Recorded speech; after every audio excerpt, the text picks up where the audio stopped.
Velkommen til en kort video og nogle flere tips omkring Hable Easy.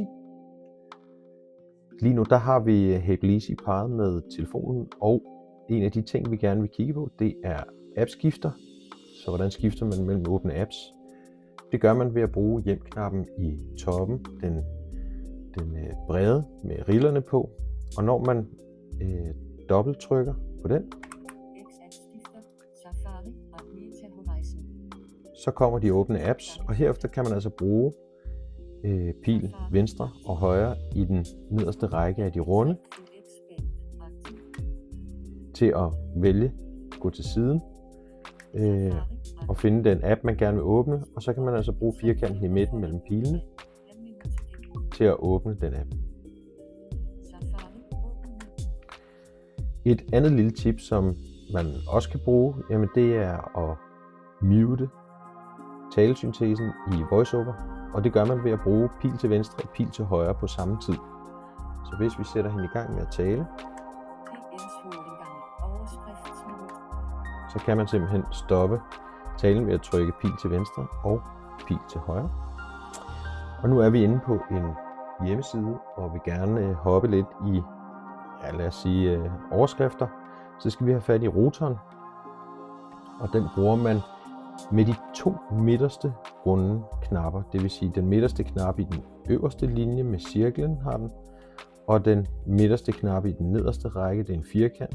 Så de to samtidig, så kan man altså vælge mellem de forskellige muligheder, der er i rotoren. Nu går vi over til overskrifter.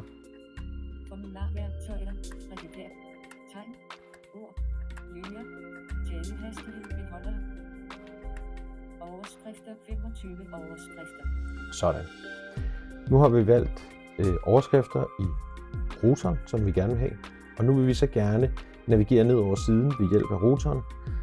Og man kan navigere op og ned, eller frem og tilbage, om man vil. Og hvis vi nu vil prøve at navigere nedad, jamen så bruger jeg den midterste i den nederste række med de runde, altså firkanten. Den der sidder mellem de to pile. Så jeg bruger firkanten, og så bruger jeg tilbageknappen, den brede nederst. De to sammen.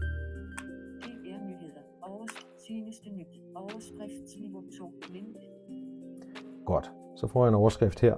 Hvis jeg gerne vil op igen, jamen så gør jeg det mage til bare i den øverste halvdel. Det vil sige, at jeg tager den midterste runde knap i den øverste række. Det er den runde i midten her. Og så tager jeg den øverste hjem-knap. De to sammen.